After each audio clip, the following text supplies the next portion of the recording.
Now, with Rito's balance team buffing Graves of all champions, I have came to the conclusion that we're in some kind of a sick human trial in the attempt to figure out how much abuse and trauma a human being is willing to withstand for some measly LP gains. So in the name of science, I have decided to help out with this study by releasing this video. Before I show you the build and runes, I'll need to first explain how flawlessly and effectively Graves' abilities interact with this build. Starting with Graves' Q, aside from helping you clear jungle camps, it's otherwise completely worthless for this build. Graves' W is again completely worthless for this build. Now, Graves' E is also completely worthless for this build. Graves' R, unlike the rest, is instead used for claiming the survivor's guild, so max your abilities in any order as it really doesn't matter. But Graves' passive though, that's the shit. It's so broken that we can completely unbind QWER because,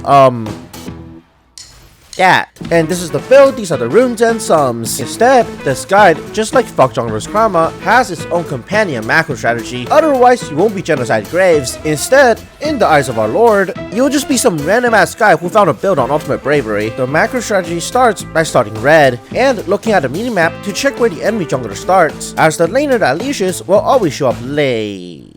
我操他娘的神经病! Alright, Plan B is significantly more brain dead and does not require you to know where the enemy jungler starts. Plus, it doesn't actually change that much as you still start red, Raptors into Grump, then invade enemy jungle. Be sure to hop over this wall with E in order to avoid any pre-placed CCTV cameras. And this is where the genocide starts.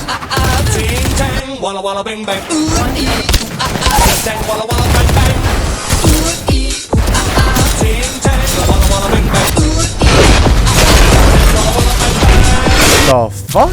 How did I end up here? Why the fuck am I playing Titanfall 2?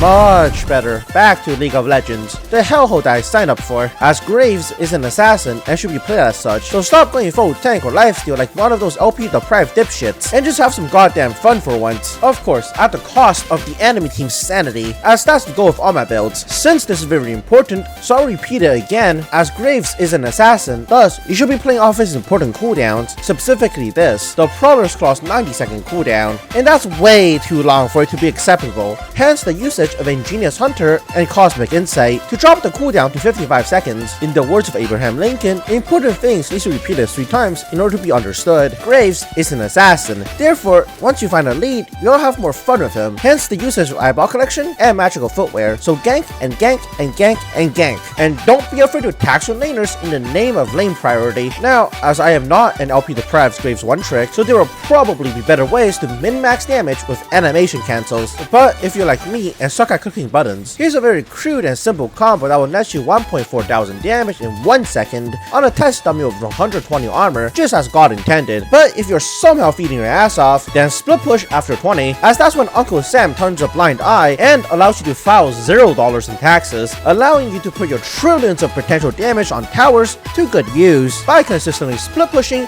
hopefully an enemy will tilt off the planet, causing their internet to literally die while trying to defend against your push, netting you a free ass kill. And at the start of the video, I talked about Fuck Jungler's Karma because Genocide Graves and Fuck Jungler's Karma are basically match made in heaven, so give it a watch, I guarantee that you'll like it.